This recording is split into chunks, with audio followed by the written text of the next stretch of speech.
Your site for your station. www.ghostradiox.com. Ghost Radio. Streaming the paranormal to this world. You're listening to Underworld on the Ghost Radio Network. Ghost Radio Australia.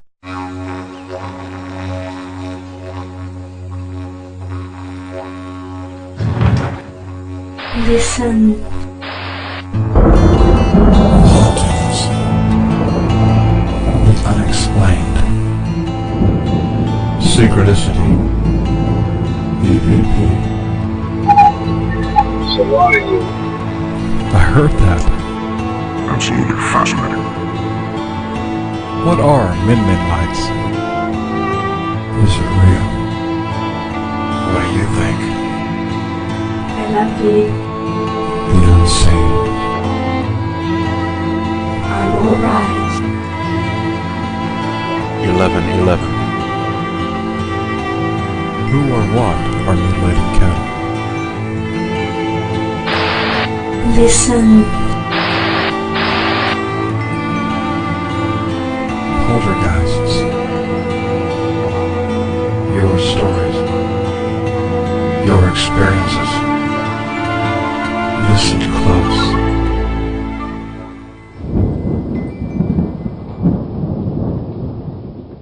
Mgr Ed Dames is a retired decorated military intelligence officer and an original member of the US Army prototype remote viewing program. He is now considered the world's foremost remote viewing teacher. Tonight, though, he's my guest here with us on Ghost Radio. Welcome to Ghost Radio, Ed. Thank you very much. A pleasure to be here. Now, I did, for the listeners, I did a program on remote viewing last year that is available in the archives where I delved into the full history of remote viewing with Rick Hilliard from the Australian Remote Viewing Unit, who is actually one of your former students, Ed. I want this show to be particularly about Mgr Ed Dames and his ongoing research and findings using remote viewing. But as a recap, I'll say remote viewing was developed by the CIA and US military. It is a structured, teachable discipline that uses the unconscious mind to gain knowledge about people, places, things, or events in the past, present, or future. Is that a pretty good synopsis, Ed? A better synopsis in a nutshell would be this, the following. All of us are born, as many of your listeners would probably agree, any reasonable person would agree with me, that we're born with a certain innate ability or talent to be psychic. What I do and what the military did was to take this innate ability and turn it into a skill, a trained skill. And in that regard, it's very much like learning a language. If you are not, what we had to discover in the laboratory was a structure for how unconscious communicates accurately with conscious awareness, this sort of the syntax and grammar, if you will, for that communication, and we did that. That was discovered in the laboratory. So what I mean by structure is if when you grow up and you're in the developmental stages where you're learning a language as a child, if you are not exposed to a structured language, whether it's English, Chinese, Japanese, or whatever, you will never be able to communicate effectively other than grunts and whistles and pointing and sign language. So languages are structured media. And what we discovered was the structure that allows us to turn this innate ability into a skill, and that's what I teach. Okay, as you said, much better. The real kind of history of the CIA and all of that is in the archives, so get along and listen to that if you want to. Tonight I want to concentrate on Mgr Ed Dames because he's just done so much work in this area. In 1982, Ingo Swann was part of the remote viewing laboratory at Stanford Research Institute, which Ed is referring to, and he was sent a team of 6, of which you were to be one of this part of this prototype team. Is that right, Ed? It was actually, he began a fundamental studies trying to train this in 82. The way that started in the laboratory is Stanford Research Institute had some of the West's best natural psychics as guinea pigs. Mm-hmm. And the reason the military at that time could not use these extremely good, talented natural psychics was that a good psychic, when they're on target, they're really on, and they can describe the target. But when they're off, they're really off. And in terms of using this kind of ability to support military operations where life or death was at risk or deadly force needed to be applied, we could not use them. They had to be on every single time. So Ingo studied himself over the years, even before he was a lab rat. And he was the one that actually came up with this fundamental discovery of the syntax and grammar, if you will. What he tried to do then was teach his peers, and that did not work. Hella Hamid was a peer, Keith Harari, and a few other very gifted natural psychics who were in the laboratory research program with Ingo, because psychics, like many other people, have very big egos, and they would not countenance the idea of one of their peers teaching them. So that didn't work. So what Ingo said was, who's paying for this project? And Harold Putoff, who was in charge of the program at the time, said, well, it's Army.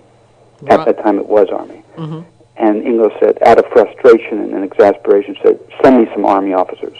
And that's how we got involved as a prototype team. The idea was that if this structure that was discovered really worked, it should be teachable to anyone, not just psychics. And indeed, as a prototype team member, when I was taught, I became better than the best natural psychics on Earth because we could run rings around them. We were on target every single time. That's when I, as the designated operations and training officer for the psychic spy unit, said, thank you very much, Ingo, and I took this structure, this discovery, down into the deep, dark, black world of intelligence, and my job was to massage it into an effective intelligence collection tool. And that's how I got started in this program. So, going right back to the beginning, why you? Why were you one of the 6? Well, actually, I was different than the other 5. I was at celestial levels of intelligence at the time, working at the Office of Secretary of Defense. My job was a scientific and technical intelligence officer. I was a targeting officer. One of my jobs was to select my country's targets for intelligence penetration and to orchestrate and then the penetration missions. One of the tools at my disposal, other than satellites and agents on the ground and those kinds of things, because I was a spy master, a science spy master, was this psychic unit. And I was so enthralled and so with the unit and what they were doing that I stepped down to take over as operations and training officer. And that was at the time when this discovery was made, because prior to the discovery of Ingo's coordinate remote viewing, the Psi spy team was using altered states. They were going into an altered state in a dark room, and I can go into the technicalities if you wish. But that was an unstructured, free-flowing technique that had a lot of drawbacks. And anyway, I stepped down to take over the unit because I was so fascinated with the work. Is it true that Dr. Lewis Jolly West was involved at Fort Meade? Who is this again, please? Dr. Lewis West, Jolly West? I don't know this person. CIA mind control specialist. No, negative. No? No. Those guys were involved with LSD and chemicals. They had nothing to do with the psychic side of the house. Okay. And so for you, this, even though you had to step down, this was an exciting project that you were very much wanting to be a part of. Yes, and I had at my level, I had carte blanche to do whatever I wanted virtually in the intelligence arena, so I chose that as my new pathway. Mm-hmm. RV itself, why is it different and perhaps even better than being a naturally gifted psychic, apart from the obvious way you've said you're able to put structure and discipline on... Natural psychics aren't aware of when their imagination begins to grab and overlay target details. They don't know when that begins to happen. A lot of times, for instance, a natural psychic will say, well, the murderer did this, and they wore blue clothes, and they had this kind of knife, and that's all I have. Well, if you take the point from that's all I have and go back 5 minutes, they lost the target 5 minutes ago, and they didn't know it. A trained remote viewer will never lose the target. They're trained to not only hold on to the target for as long as they want, weeks, 2-hour sessions for weeks and weeks and weeks, all with the same signal strength, if you will. But we know when our imagination is starting to grab elements of the target and overlay it. We can recognize that. And we can systematically attack a problem over and over again. And natural psychics can't do that. So analysis of any kind is not allowed? Oh, there's no thinking allowed during the process. Remote viewing is a three-part process. Setting up the problem, we call it in our business queuing, which is quite very much similar to an internet database search, a Google database search, where you have to be taught how to accurately direct your unconscious to the target. That's the first part. The second part is the process itself, the execution itself, where we're not in a relax, close your eyes, lay back and tell me what you see type of state. We're sitting up straight, our eyes are open, a high attention state in this collection gathering process. We have a pen and white paper, and we have a very, very rigorous flow chart that we go through to access and gain information about the target, and there is no thinking allowed in that process. It's just like playing a piano piece. If you stop and think about the last note you just played, the music stops. You're always moving. We have a set standard, and we don't care whether the target is a stolen nuclear weapon or somebody's missing cat. We do it the same way every time. And then the third part is data analysis. And data analysis can have some pitfalls because unconscious has a language all its own. We have to learn that and then analyze the material. So it's a three-part process, and in the process itself, no thinking allowed. The analysis, then you can put your thinking cap back on. So it's frustrating to learn in the first couple of days as a new remote viewer because most of us throughout our lives pride ourselves in our ability to analyze and bring closure to a problem and think about it. And in this process, no thinking allowed. Again, just like martial arts, playing music, something like that. In one of your DVDs available off your website, which is loonrv.com, that of course is on Ghost Radio now on the front page under Ed Dames' profile. Get up there, have a look at everything. There are free DVDs available from the website, which we'll get into later, but one of the snippets you've got up there, which I watched last week, you said, I believe it was the aliens one, that the mind is an oscillator. No, the brain is an oscillator. The brain is an oscillator, there's only one mind. An oscillator, an electrical oscillator, yes. Mm-hmm. So is this what you're talking about? No, because the brain as an oscillator refers to the mechanics of how we're able to do what we do. The brain is an oscillator, an electrical oscillator, but mind, in our working hypothesis about how remote viewing works and operates, there is only one mind. Think of it as a mind field, like an electrical field. Your brain is an oscillator. When you die, you don't have that physical organ anymore, and it's gone, but mind still exists. This global, universal mind is still there, and it's different than Carl Jung's idea of the collective unconscious.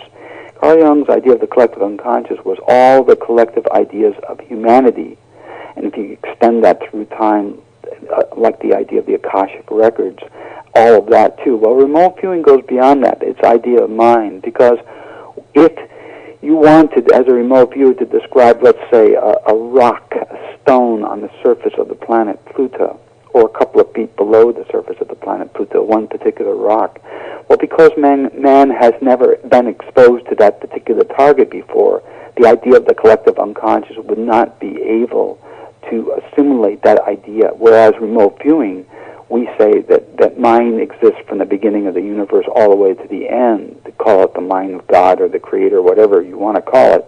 But everything exists as a pattern of information. Every idea, everything as a pattern. And that is what we're tuning into. So the brain and part of the idea of the unconscious, we direct it to a pattern of information in space-time and hold it there. We need the brain as an oscillator, as part of the mechanism. The body becomes a tool for this information collection skill. And that's why the cues and the protocols of remote viewing are so important to... They're rigorous. Yeah. They're totally rigorous. There is no, oh, this was fun. Because if you do that, you're thinking. If you're having fun, if you're feeling frustrated, it means you're thinking. And we teach that away. We want to become robotic and objective, and that's the only way we can make sure that the information is correct. A lot of our students, yes, of course, remote viewing is a life-changing thing. The thing itself, after you realize you can do this, changes your life forever, because you now know that you can know anything that you want to know. But we don't want it to become an experience during the process, and we teach you how to make sure that doesn't happen. For instance, at the objective level, let's say that your husband had pancreatic cancer, and you needed to tell the doctor, because we can do this as remote viewers, what the best therapy or cure would be for his pancreatic cancer. Well, would you rather turn that into an experience and experience the pancreatic cancer, whatever that feels like, or get exactly the degree of its metastasis and where it might have gone and those kinds of things? That's what we're into, details, just the facts, man. Yes, it's dry, but the ideas can be profound, whether you're finding a missing child or you're looking for a stolen nuclear weapon or whatever. Just because the facts are dry doesn't mean that the results can't be profound, and they are many times. And does it pip you off when psychics say they're remote viewing and they're not? Well, I took remote viewing out of the dark confines of intelligence about 25 years ago and made it public. It's been a quarter of a century now that I've gone public. And psychics and 25 years ago had not heard of the term remote viewing, and all of a sudden they became remote viewers. So that's how that started. It doesn't bother me anymore because trained remote viewers know that psychics say this. And then anecdotally, I've taught many thousands of people remote viewing personally, and now the DVDs are my ersatz presence. They're just as effective in terms of training. The difference between someone like myself, who was born with only average psychic ability, and that I was never a natural, I was about as psychic as a rock. I became good by dint of labor over and over again, just like any other hard-working individual who wanted something would achieve.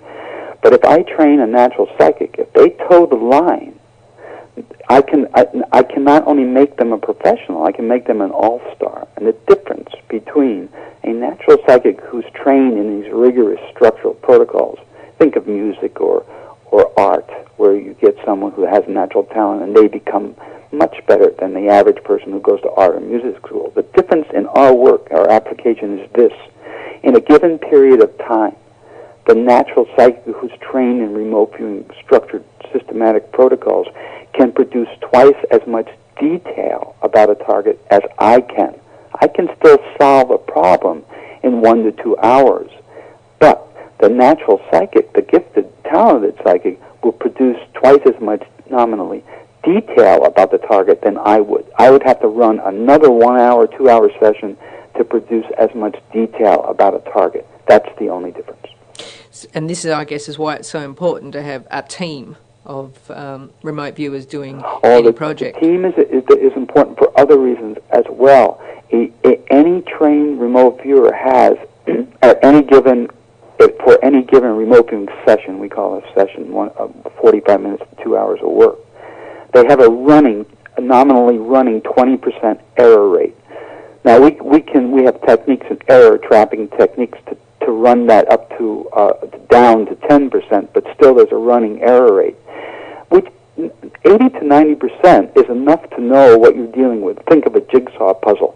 We collect pieces of this jigsaw puzzle, sort of like the blind man and the elephant grabbing things from this deep, dark, murky field and pulling it back out, and we put the pieces together. If you're working a 1,000-piece jigsaw puzzle, a point is reached in terms of pattern recognition, where you can say, aha, you just snapped this last piece in, this is a windmill. Now, it's up to you whether or not you want to put all the other pieces to the puzzle together. You can, but the point is you can see what you're dealing with and answer the question without having every single piece of the puzzle.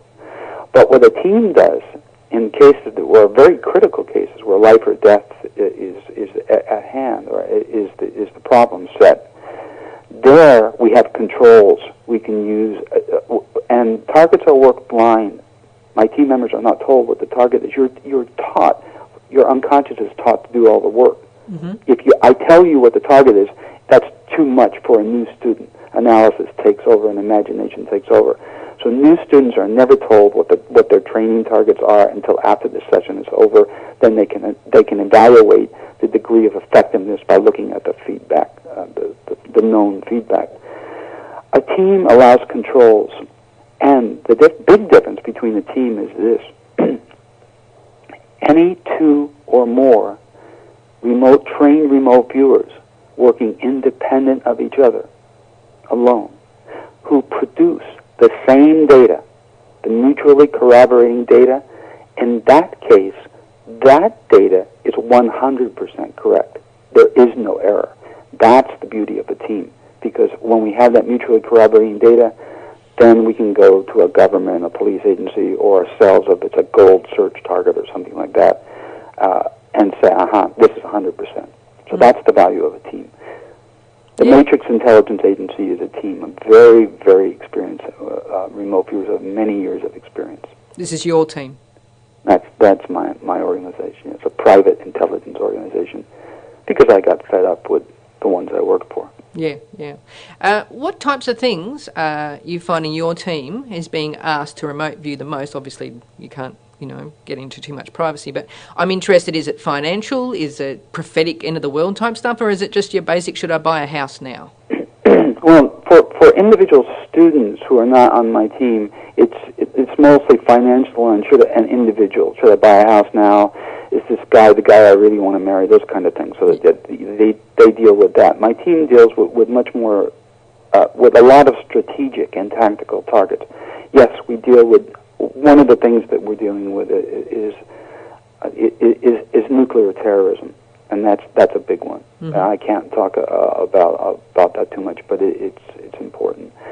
We deal a lot with extraterrestrial UFO stuff because the beauty of remote viewing is if something happened somewhere, if cameras or people weren't there to report on it or report accurately, we can go back over and over and over again to that event because nothing's lost in time. We can recreate the events behind it and see whether we're dealing with a facade, whether those kinds of things. We can do the same thing with criminal cases. Right now, as soon as I leave this interview, I have to go back.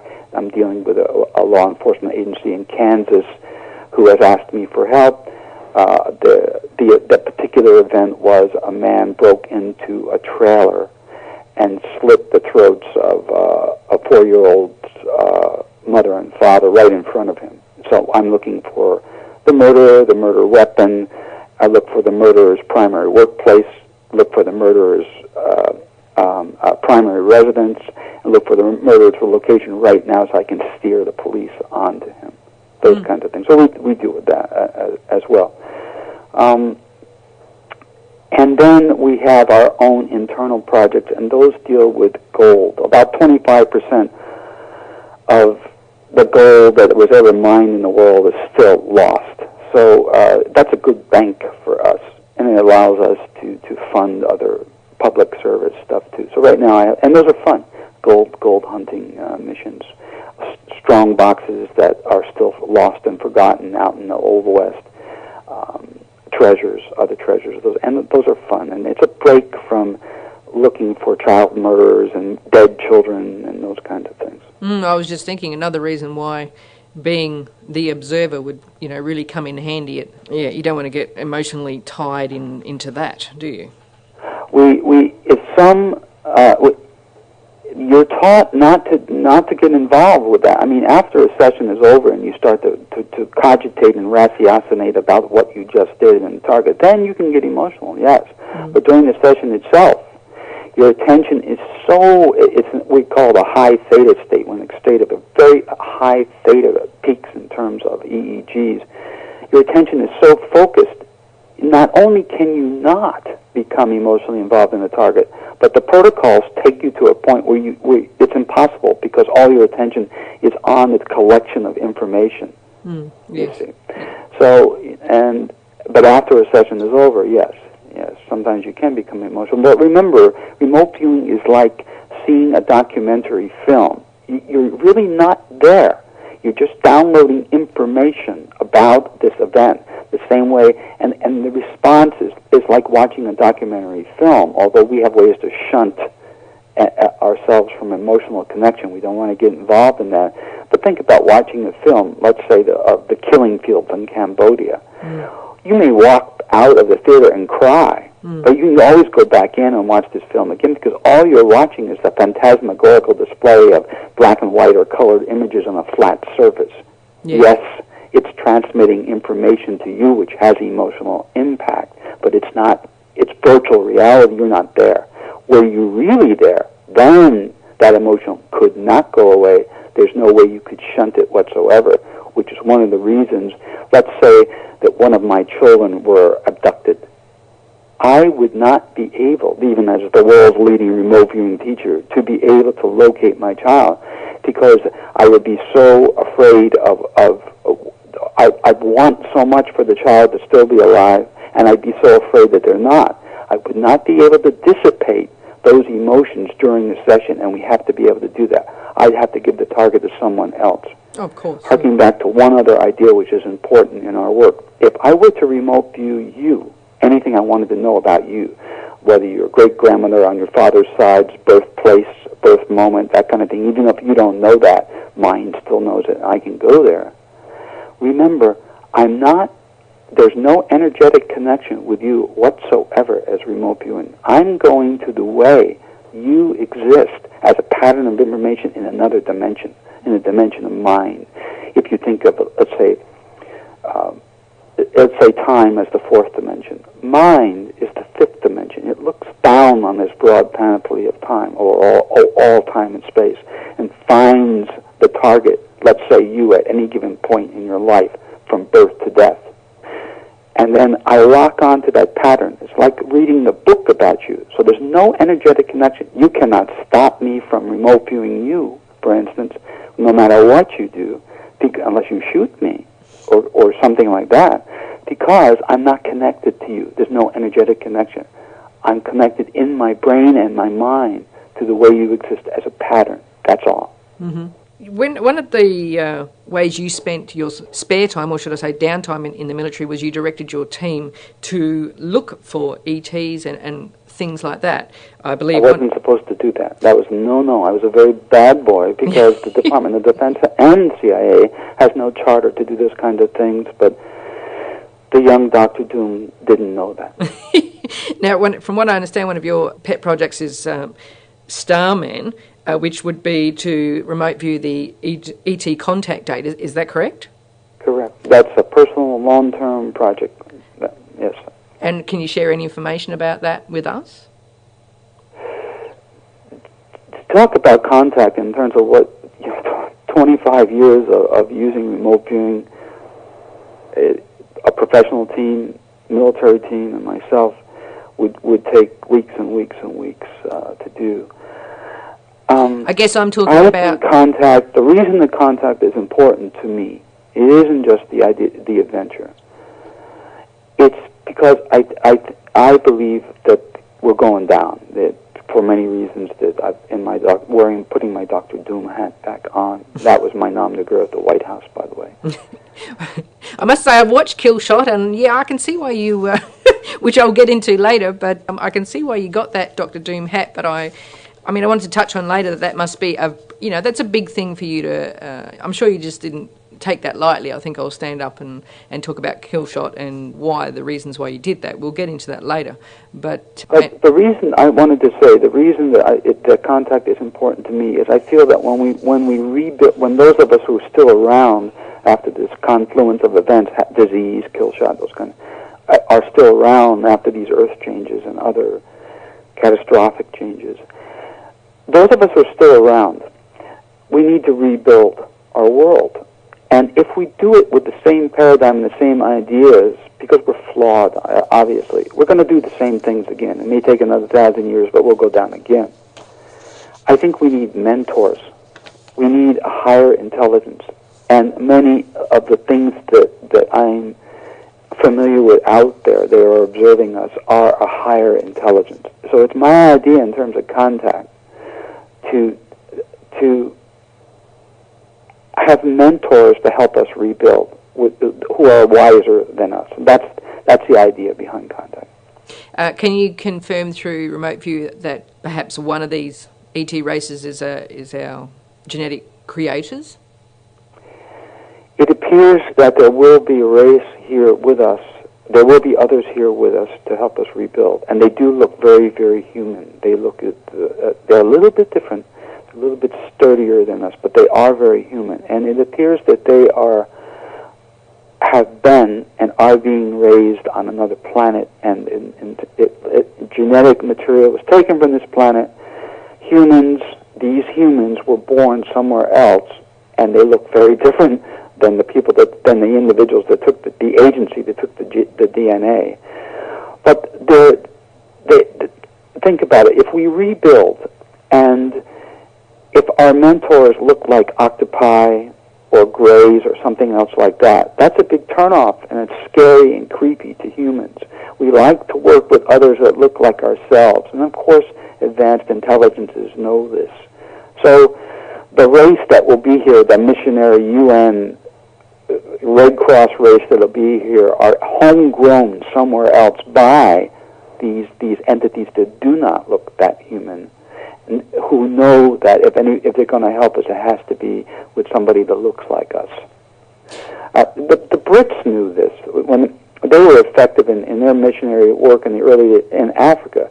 They knew that they had to take, when they discovered pygmies and Ubangis, they had to take them back to England, teach them the Queen's and King's English, and then send them back as missionaries, because the white man was not accepted as anything other than, well, lots of other things, but not as a peer amongst the indigenes in Africa. So it's that type of idea.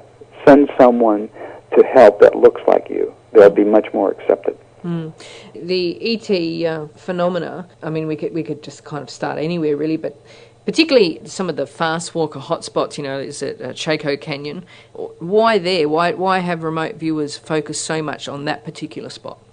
It isn't that we were focused on Chaco Canyon. It's that when we look for a contact place, in this case it was a CE2, close encounters, that we wanted a CE3, but for other reasons it didn't happen. The idea of a contact zone is what we were researching, and that is what led us at the time to Chaco Canyon. It wasn't that we were looking at Chaco Canyon. Okay. It was that the idea of a contact zone led us to Chaco. Mm-hmm. Okay.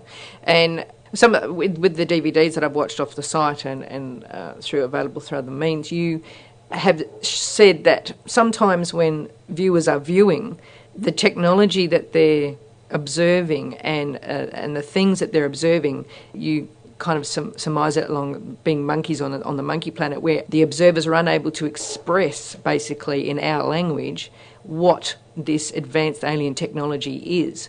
Correct, because in the remote viewing process, it's a tachistoscopic process. Think of it as the model of a right brain, left brain process. Artists or musicians are familiar with the right brain activity.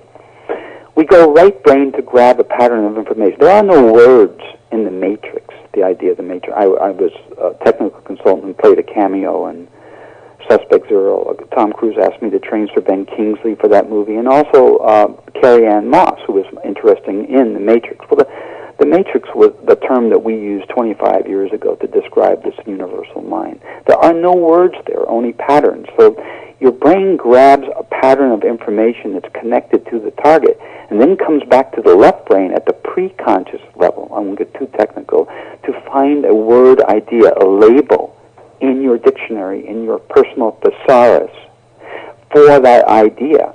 If you don't have a matching word, there's no way to objectify the idea that you're getting. Let's say, for instance, an example that I'm so wanted to use. Let's say that you're one of my remote viewing students, and I target your unconscious because I give you a couple of numbers associated with the target, which happens to be a particular Bolshoi ballet performance, let's say in Moscow or St. Petersburg. Well, you're downloading information about this target, a la Blind Man and the Elephant Effect, on all the... There's a big room, there's a lot of people here, there's music, there's dancing. But let's say you want to, your mind is now trying to describe the color of the curtain, and it's red, and you've never experienced in your life the color red before. You've never seen anything red, and you don't have a name for it either. But if the facts are that the curtain is red, and you try to describe this, there's no word that you have. There's no experience in your database for that color. So the best that you might be able to do is say, well, there's a piece of cloth that's hanging down here, and it's like yellow or pink. Maybe that you've experienced yellow or pink. But that's all that you can do. Well, you can imagine the problems that we run up against with, let's say, races that are nominally 100 million years ahead of us. Or let's say even 100,000. When scientists ask me to describe the propulsion system on one of these babies, It's impossible. Guys just say, I don't know. I don't know how it's moving. Yeah. You know? Yeah. Well, it is. This is. I don't know. I can't describe it. That's the kind of thing we run up against. When I teach children, and I love to teach children because they're an open book. You don't have to ask a child to open their mind and learn remote viewing because it hasn't closed yet, like us staid, stoic adults. A child, though, has a problem. A child doesn't have enough experiences to be able to hang a word label on what they're describing at the target. If you have a child describing, let's say, a man who's just lost his wife to cancer, the child can say, well, there's a man here and he feels bad. That's it. The child doesn't have word ideas like pathos, grief, anguish, those kinds of things, because they haven't experienced that yet. That's the kind of problems, idea about what we run up against in our work. Yeah, exactly. You've had some interesting findings about crop circles. Can you tell us about the remote viewing on those? I don't want to lose my audience, but here's the deal. There's an underground location on Mars. There are, for all intents and purposes, robots running it. These are sentient machines, and they direct. Let's call it a beam, for lack of a better word. They have a sort of a beam that they direct to specific spots in ephemeral media, which is generally crops on Earth. What this beam does is assembles the carbon atoms, primarily carbon and some nitrogen atoms in Earth's atmosphere, sucks it all together and makes a machine out of it. This machine is generally a small sphere. There are photos of this too. That sphere cuts a swath, a templated swath in a crop, and then when its job is done, these robots turn that beam off, and the sphere disassembles and goes back to its elemental components again. And there you have it. Well, you don't have to be worried about losing your audience. When you talk about the robot or the machine on Mars, I find that interesting because what you're basically saying, or the viewers have said, is that it's a drone type thing. It's not a race sitting up there. It's some kind of robot drone mechanical device. Is that right? There are two types of devices that we've seen. One is a sand dollar thing that is very interesting that sits in the sand on the surface of Mars, and it's quite big, perhaps 15 meters across nominally. And then there are these underground locations, at least one location, sort of like a command post, where there are these robots, and they look very different. They're humanoid, and they kind of look like a deep sea diver with a big helmet and a suit. But they are robots. Have you been able to kind of cue back to who put them there and why? Yes. Yeah. And the why we don't understand. The agenda we don't understand. We can only surmise. But the race is the idea of these grays. That idea, they sort of look like that. And they come and visit once in a while and check in. It's the vast spans of time and vast dimensions of space make it very difficult for our feeble little minds to try to suss this out. So that's why we concentrate primarily on stuff that's down here, where we want ground truth. It's one thing to go out and explore, as any remote viewer can do, and look at other civilizations and these amazing worlds and people and things. But in the end, you do want the experience. And so the remote viewing act itself cannot be an experience, but what I want is the experience of contact, and we need remote viewing to do that, because no other intelligence collection tool can do it. I want ground truth. I don't want the CE2s. Yeah, we've had plenty of flybys, me and my scientist team out in the field. I want contact. That's what I want, a CE3. That's what I'm gunning for. And yes, we're getting close to that. But it was an education process, very much so. It's a carrot and a stick approach. If you do something wrong, you get the stick. If you do something right, they give you a carrot. So it's a big education. It's sort of like this. Let's say instead of looking at ourselves as monkeys and apes around a 2001 monolith, that idea. Let's think of ourselves as a small girl, a child, playing hide and seek with your father. Okay? It's a game. And the father has to go hide, and the little girl hiding behind a tree and counting has to go seek. But in the end, The father wants the little girl to find him, but it doesn't make it easy, okay? Because that would ruin the game. This whole thing appears to us to be a game. These folks out there are teaching us something, and we have to be wise enough and use these consciousness tools to understand what it is that we have to learn. It has been 25 years in terms of the UFO enigma, ET enigma, of a learning experience for me, and it doesn't stop. More than a little frustrating. It has been in the past until I learned that it is a classroom, and that I have to be on my toes, and then it becomes very, very interesting. Yeah. Because then everything changes at that point. It's sort of like finding the Wizard of Oz. Instead of all these illusions and things like that the wizard's creating, you use remote viewing to find out where the wizard is. And you go there and you pull the curtain back and you tap them on the shoulder and say, excuse me, I found you. And now the agenda changes. Everything changes from that point on. The game is very, very different from that point on. And that becomes the all-important question, which is the one I would know is why? Why have you been doing that? It's funny. I was out. I had a very, very famous person, royalty, whose name I cannot mention, sponsor a scientific collection expedition once in the field. And I got to choose the best scientists in the world. It was great. It was wonderful to work with them in the field. And we set up all of this equipment. It took us 2 hours. Finally, we're done at about 3:30 in the morning waiting for this flyby. I'm sitting on a rock drinking a beer, and I'm looking at these scientists, and finally I asked one who was from the Skunk Works, at Lockheed Skunk Works, and brilliant engineer, just totally brilliant. And I say, hey Ron, yeah, I said, any of you guys ever wonder where these folks come from, or, what they're doing, or why they're here? It's so silence. They're all looking at each other and say, no. Why are they here, Ed? Because the point is, all these guys just wanted the technology. They just wanted to reverse engineer all these toys and make new toys for themselves. They could care less about who owned them. So that's... I don't understand that, to be quite honest, but I suppose it takes all different folks, doesn't it? I used to, you know what? Yeah. I used to debrief defectors and emigres from the former Soviet Union, rocket scientists and chemical and biological warfare engineers.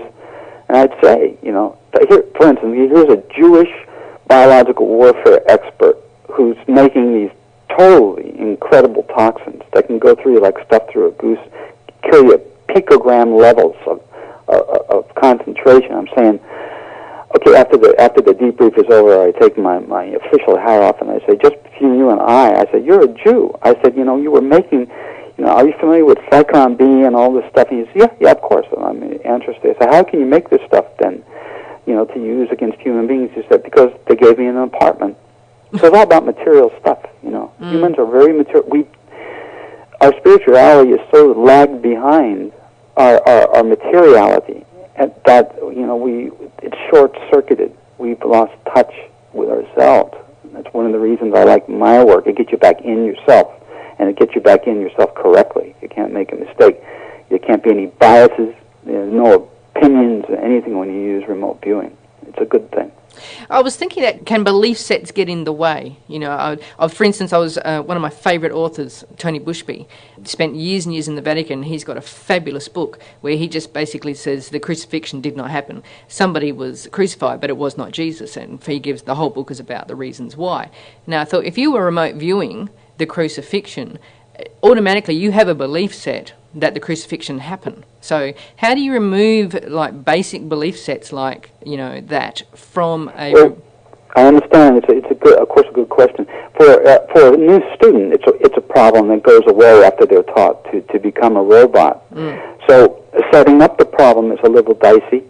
Doing remote viewing is not so dicey.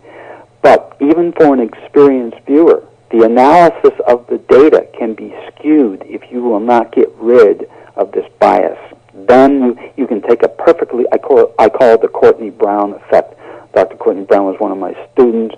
I shared a book with him. I made him take my name out because he was I trained him to be a good remote viewer, trained him to set a problem up correctly, but when he got the data, he massaged it into his own worldview. So it was all for nothing. And that's the kind of thing that can affect a session, even with good data. And this is with any intelligence collection tool, not just our paranormal one. If you have a bias, it can certainly affect the outcome of the project. Yes. And I think you made that point well too. I was watching the abduction DVD off your site, and you were looking for the site where the girl was buried and what have you. You made the point in that DVD that presumably you were there looking for somebody who'd been killed, but you made the point that she may have just had an accident. You were just looking for her body or her remains. Why she was we run into this a lot in our work. We have go into a problem on with no preconceived notions. If you say someone's murdered, we can say, no, that may or may not be, but we recreate the death of that person. Yeah. And in what we call a site template are all the essential elements of information about the problem and the solution. So in this final piece of paper, we have a diagram that outlines every important element. If there are two or more people there around the person who died, we still won't call it a murder unless we have an energetic effect between one of the other persons or people. Real-world example, one, a girl in Oregon, a 14-year-old girl, was found on the side of the road, and the police told me she was murdered. I said, oh, no, we don't assume that. What we do is go back to the death of the girl, and in this case what happened was her friends and her were riding, and she OD'd on a drug overdose. She was in the back of the car. Her friends panicked because they knew how much trouble they were in, and they simply threw her out of the car and drove off. So that's not a murder. And we recreate the event the way it really was, not the way somebody thinks it was, or have the data and bias it toward their own idea. That's what we do as a job. And that's your job as a student. Yeah, and again, why the protocols and the cues are so important. Killshot, you're very worried about this, aren't you? I am. I'm concerned indeed, because for years and years and years we've looked ahead at this discontinuity. In fact, one of the I found out an Australian movie producer used my idea on a coast-to-coast show of the discontinuity, and actually is making a movie in Australia called The Discontinuity. So some line producer used all those ideas, which is a common thing. But anyway, we looked ahead years ago at this big thing, and we couldn't describe what it was, but it's a discontinuity. I called it a discontinuity, a break in human cultural evolution. Huge thing that affected us globally. After a couple of years of research, we found out that it was our own sun. Our own sun goes berserk. This is the calm before the storm right now. Our own sun goes berserk, produces a bunch of solar flares, and cooks us badly. The end result of that is, after a series of solar flares, that lots of fresh water on Earth evaporates. And many, many people die, not because of the heat per se, but because of lack of water. It kills off lots of living things on this planet. It's not the end of the world, but for lots of people it is, and certainly is the end of the world, life on Earth as we know it. And that's a big thing. Before that, however, the next thing that's going to get us is disease. Disease is a big one. And that's a global pandemic. That will strike next, within the next few years. Okay, getting back to Killshot, you said that that there is some type of celestial body that passes close to the Earth and creates an electrical alignment. The only thing I don't understand about that, Ed, is why don't we see it and blow it out of the sky before it gets here? Well, first of all, we don't know what it is. We don't know where it is and what it is. We don't know if it's a comet or some minor planet. We don't understand or know what this is. Will we not have enough lead up to? Will we not have enough lead up to see the thing and point a missile at it and blow it into 1,000 pieces? I don't know. But it looks like we're not going to be able to do it, because in remote viewing, if you're able to see an event, it means it's already happened in time. You see what I mean? Yeah, that's what. That's one thing we know. If we can download information about a relative future, relative to our own point now in time, then it's already happened in time. So it's a fait accompli. And you said when we see the space shuttle mission get aborted because of a meteor shower, then that is the round about the right window time frame for, shall we say, evasive action. Evasive action would be what we call a sanctuary. If you're in some of these kill zone belts where the heat is really high, you have to be underground, in order to survive the heat. You can only come out at night, and you need protection from that heat. Otherwise, the key thing is fresh water. You need to be around bodies of fresh water, and you need to be away from cities that are violent, because it'll be a Mad Max scenario in the city. So whether or not you have water or guns and ammo, your life's going to be, and those of your family going to be threatened. Interesting that Los Angeles, if the power goes out for 10 hours, you have riots and fires all over the city. But if you take, let's say, Wellington, New Zealand, a real-world event that happened about 15 years ago, where the power did go out for weeks because the aluminum conduits melted in a hot summer, the cops in Wellington had their feet up on the desk. Why? Because you have a city, yes, of a lot of people, but they're civilized people. And they take care of each other, and they respect each other. Yeah. That's not the case in many other cities. So pick and choose wisely. But you say before this, you're worried about pandemics. The pandemic is right. We're right on. It started already. When this explodes, so many people will be dying. There'll have to be line pits because mortuaries won't be able to handle the bodies, and these are in developed countries. So watch out. We're right on the cusp of that right now. In the next few years, you think the global economic collapse that I predicted 15 years ago is bad. The coup de grace to that collapse is this pandemic. And that's why you're giving away the Future DVD, View the Future DVD? I have a website, free, remoteviewingdvd.com. The profits we made on other stuff that we do has allowed me to crank out as many of these as people want and give them away and say, hey, you don't have to listen to me. Here's some stuff that I've said about the future. Take it or leave it. I would advise you to at least ponder it, because we, as professional remote viewers, don't have any monopoly on being psychic. There are many. I'd say 15% of the world's population is naturally very gifted, and not only that 15%, but other people do have moments of revelation, because even when they sleep, your unconscious is your best friend. It's your best friend. It's trying to keep you alive so that you can do whatever you need to do while you're here, I guess. But anyway, it tries to get through to our thick wooden head ideas that are life-saving or life-threatening. And so many people are going to have these ideas and dreams and revelations, spontaneous or otherwise, about harbingers of things to come. So they don't need remote viewing to tell them to get the hell out of the way. Yeah. How does it feel? I mean, you're talking about prophecies and things like that. The Madrid terrorist attack, where you had a class and you did a remote viewing session, and 5 weeks later that Madrid terrorist attack came about. How does that make you feel? That must be a really heavy burden to kind of carry. I've stopped looking ahead. Actually, I have stopped looking ahead at those kinds of things. Yeah. Life is short, and it's time to have some fun. When you get to be my age, it's not worth doing unless it's fun. Yeah. I did all about the grim stuff before. Now I'm having fun. Dr. Doom hat off. Right. I could put it on and still have fun.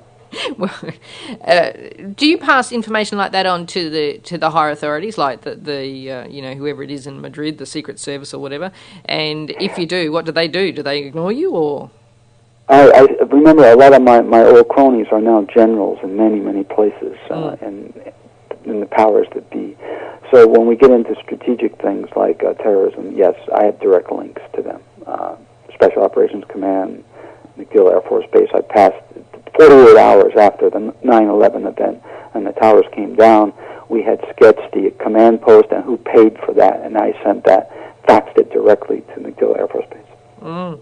Wow. Suspect Zero, let's talk about that. You coached Ben Kingsley. What a fabulous actor. You must have been... Oh, what a wonderful man, too. Yeah. He helped me. I had no acting experience, so he would come up and check on me. I had a cameo in the movie as well, too. I saw it. It's a very good DVD. Absolutely, get it out. It's obviously it's a little bit Hollywood. How did the screen... Oh, of course. How did the screenplay for that come about? Was it an RV person who kind of submitted a screenplay, or? No, it was the screenplay. Tom Cruise got the screenplay, loved it. He wanted to play the part that Ben Kingsley played in the movie, which is essentially me. Mm-hmm. But he was at the time he was filming The Last Samurai in New Zealand. Mm-hmm. So he sat down with the director at Elias Marriage, and he said, let's get somebody else, and they picked Sir Ben Kingsley. And so my job was to take the screenplay and edit it, and make sure for flaws and those kinds of things. Sit on the cutting room floor, help edit the movie, and then train the cast, which was great. So I had a lot of fun on that movie. In that movie, people will have to see it to see what I'm talking about, but it's a unique perspective when you're looking through Ben Kingsley's eyes, and it's kind of like a fisheye lens type thing. Is that somebody's personal experience? I mean, not being a remote viewer, is that the way that stuff can be perceived in that type of viewing?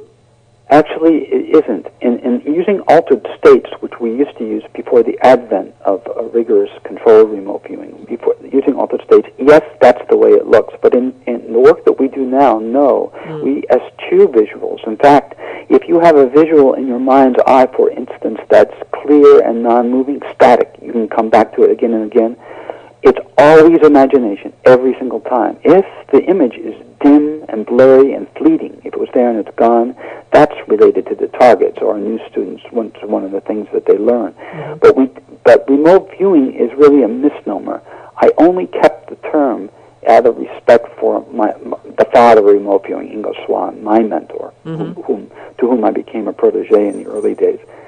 I kept a lot of the historical stuff so I wouldn't make so many changes, so the continuity would be there. But we really do not have images, clear or otherwise, at any given time in our work. Again, it's very much like the blind man and the elephant. We touch a piece of information, objectify it as a word idea, and keep moving like that. Then in the end, we assemble all those pieces. That keeps the information clean. At no time, if we have too much data about a target, imagination jumps right in. For instance, if you do teach someone to gain a visual about a target, and you can do this, the moment that individual crosses the line where more than 50% of their awareness, their conscious awareness, is now on this remote target instead of their local circumstances, at that point, the whole vision collapses. It collapses onto itself, and there's no more information. This is a survival, evolutionarily speaking, a survival tool that humans have, because if you're a natural remote viewer or psychic and you're crossing a street in Perth at lunchtime, and the light, and all of a sudden the lights turn green and the cars are there, and you're in the middle of the street, and your mind is on, let's say, on the Wairua tribe along the Xingu River in Brazil when they're cooking their game, boom, you're dead. Because you crossed that line. You have a vision of something that's not local, and you can't take care of the tool. You can't take care of your body. So your brain, as it evolves, stops us from doing that. So visuals are not encouraged, and they are eschewed in our work.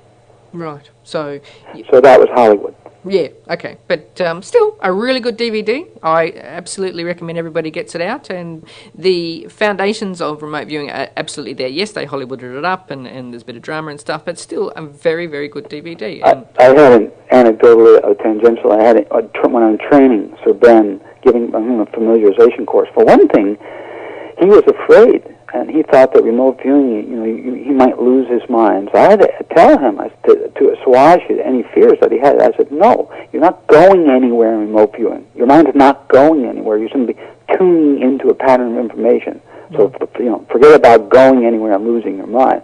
So I had to take care of that. But at one point, I had to use in a lecture. I was trying to think of a good example to use to illustrate a training point. And I turned to Sir Ben. I said, Sir Ben. He says, yes, Mgr Dames. I said, did you see the movie AI? Because that's an example in that movie that I wanted to use to illustrate my point. And he was silent for a minute, and he looked at the director, and the director looked back at him, and he said, Mgr Dames. I said, yes, Sir Ben. He said, I was the narrator for that movie, and I also played the voice of the Techno 3 robot. I could feel how red my face was. I was so embarrassed. I was trying to cover up. I said, okay, so then you did see it, but my face was as red as a beet. I just foot and mouth disease. So embarrassed. Well, you can't be expected to know everything. I saw the movie too, but I had just totally forgotten that he was the narrator. Also a good movie, AI. Yeah. At the top of this interview, I just noted something down because you were talking about how you could remote view me at any time for anything, and I was thinking about the morals of that, and I thought, well, something like, say, Pine Gap or Northwest Cape over here, there is no reason why a trained remote viewer couldn't put themselves down in that establishment and just have a good old poke around. Correct. I do not teach ethics. I do not teach ethics. The viewer's morals are their own. My ethics preclude me from going into somebody's mind or somebody's life without their permission. Yeah, and I only do this for medical cases where somebody is dying or a relative is dying. And I've made exceptions for terrorists. Terrorists, right or wrong, I've made exceptions and gone into their minds. Of course, Saddam Hussein was another one. But no, you can do. I teach a skill. You do whatever you want with the skill. You don't have to take my ethics out of the classroom. And there's nothing that the Pine Gap base or Northwest Cape could do to prevent that. Correct. Nothing they could do. But if it was classified information, I'm assuming that a lot of there is, and you started talking about it, you might become as if you never were for other reasons that have nothing to do with the paranormal. Well, talking to you now and talking about Pine Gap, I'm sure Echelon just up the road just about had a fit, so, I'm kind of used to that, so... That's okay, as long as, I'm not saying anything that's connected with it or what's going on there or underground or whatever, so we're okay. Yeah, that's right. It's an interesting point you made, though, about not teaching ethics or morality, but at the same time, your own personal standard is that you don't poke around in kind of people's minds. And I think just because you have the ability to do something doesn't necessarily give you the right to do it. So that's my own personal ethics. I like the gold hunting idea, though, because my husband, he's a huge enthusiast of the Lost Dutchman mine, and there's nothing he doesn't know about that. So we can find anything. But it took 25 years to work out the search problem. Very ironic thing. In coordinate remote viewing, we could be given a latitude and a longitude, a geographic Cartesian coordinate, and our minds would go right there and describe whatever it was. A hostage terrorist or anything you give us inside of a top secret facility. But we couldn't do the obverse. We couldn't, if we found a hostage or a terrorist that was missing, we couldn't tell where that person was without describing their surroundings, which took a lot of time. And by the time we had a good description of the surroundings and the local environment, the person was moved, a la shell game type of thing. But now that's been solved. It took 25 years of hard work to solve the search problem. So I'm like a kid in a candy store with that. That's the reason we're going up to gold. I bet. Yeah, for sure. And it's fun, too. It gets you out in the field, and it's nice. It is. You've been very generous with your time, but I just wanted to throw a few phenomena ones at you. Things like Atlantis, when the pyramids were actually built and by whom. Those types of things perhaps would be easier to RV because there is no expectations. I mean, we really don't know, do we? In our business, we call, instead of a discrete target like the Pine Gap or something like that, we call these kinds of projects topical searches. Atlantis, for instance. Atlantis may be apocryphal. It may be a combination of myth or legend. We don't know. So what we do is we take the word idea, Atlantis, and we conduct a series, at least 6 remote viewing probes, 45 minutes to 2 hours each, on that topic alone. And then we see what we're dealing with. Are we dealing with an actual place that's a city, or a city with outliers and other places, or those kinds of things?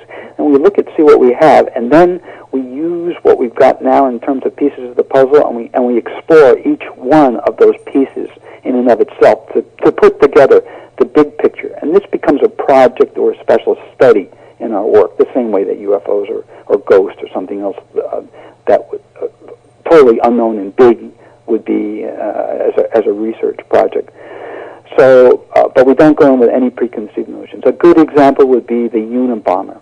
Unabomber is not akin to Atlantis or Guinevere or something. Guinevere is a real-world example where a student who was a professor emeritus at UCLA wanted to learn who was the Dr. Paula Gunn Allen, now deceased, wrote tomes or books in anthologies of Native American literature and poetry. The female as an archetype in her work was very, very important. And Joan of Arc, Guinevere, she wanted to determine whether Guinevere was a real person or not. So she took my professional development course from me to determine whether Guinevere was real or whether or not she was legend or a combination of both. So we have to actually explore the topic itself, and that's how we go about it. Can I ask the findings of that? Of Guinevere? Yeah. She was real. She had two female children fathered by two different men. Okay. With things like legends and like Arthur and stuff like that, it is just... Excalibur. You bring to mind. I'm sorry to interrupt you so much, but it reminds me of a project once. One of my team members was interested in the sword, the so-called sword, Excalibur. Well, it turned out to make a long story short, after we remote view that, we find that it was a distinct target. It was a real sword. Okay. So we said, "Wow, let's go find it." Anyway, what we discovered in our work is that it exists. We weren't even thinking about this, but it shows you that how dumb you can be when you think you're being smart. So we thought, let's go find this sword. But when we researched it more, we did all these three-dimensional sketches of this sword and its placement somewhere in the British Isles. We realized that it exists as a diagonal line through the dirt, and it's all just red, has completely oxidized. It doesn't even exist as a solid thing anymore. It's like, oh yeah, we should have thought of that, but you don't. Now, you mentioned Saddam Hussein briefly before. I think it's fairly well known now that probably Saddam Hussein, or Saddam Hussein was found by remote viewers with the being held underground and et cetera, et cetera. I discussed this with Rick last year. Was that your team involved in that?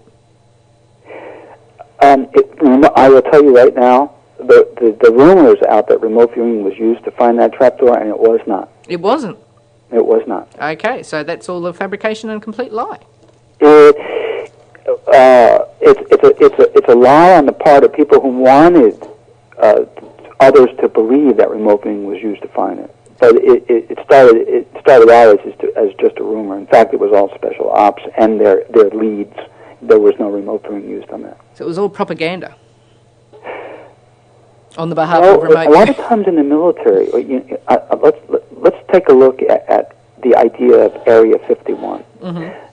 The military doesn't necessarily lie to the public. If the public wants to believe there's aliens and UFOs coming and going out of Area 51, the military doesn't need to come up with a cover scheme because you just did it to yourself. You just created an idea that has nothing to do with the reality of Area 51, but it's great in terms of operational security that people believe that because the real program that's there is now protected. Yes, yeah. It's so... They just allow it, is what you're saying. Yeah, of course. Yeah. As I said, you've been very, very generous with your time. Thank you. I truly appreciate it. My pleasure is mine. To end, what are your expectations of the future of remote viewing, perhaps in the very short amount of time that we have left? If Killshot, it's kind of everything descends upon us. But where do you see remote viewing in the future? Well, like anything else, it's a dark horse, and it's been ahead of its time quite a while, and it's been attacked and all that, like any new thing would be, any new process or methodology or technique. But a point's being reached where so many science. I've trained some of the world's leading doctors. I've trained the world's leading ear doctor, the world's leading orthopedic surgeon, lots of scientists. A point's being reached where the old crowd's going to die out and or be trampled by the new crowd of people that have actually been trained in this and used it and realized that it's real, and it will evolve. But you can't really accept, and we don't want sheep in our community, remote viewing community. You can't really accept the reality and the power of remote viewing and how life-changing it is unless you've been trained. If you don't learn this, you can only wonder what it's like. This there's no way to describe what it is without actually learning it. Mgr Ed Dames' website is learnrv.com. There is a 4-disc DVD course to learn remote viewing available from that website, and all the forums and some free snippets up there for you to take a look at, and Mgr Ed Dames' biography and more information about him. It's all up there. Get up there and have a look. You can also access the Viewing the Future DVD for free. Get up there to learnrv.com. It's all available on Ghost Radio's website, and become informed. I can't begin to thank you enough for your time tonight, Ed. It's my pleasure. I look forward to visiting Perth one day, meeting you, going out drinking with your husband. That'll be nice. Okay, that's Underworld for this week. Thank you so much for joining us. Stay safe, and blessings to you all. You've been listening to Australia's own Underworld show with host Lia Ramses. The Underworld show is produced in Perth, Western Australia by iProdigy Communications exclusively for Ghost Radio Australia and the Ghost Radio Network. Tune in every Sunday at 8 p.m. Perth time to hear fascinating guests and topics such as the one you just listened to. For more information on upcoming guests, events, and breaking news, visit www.underworldshow.com or www.ghostradio.com.au.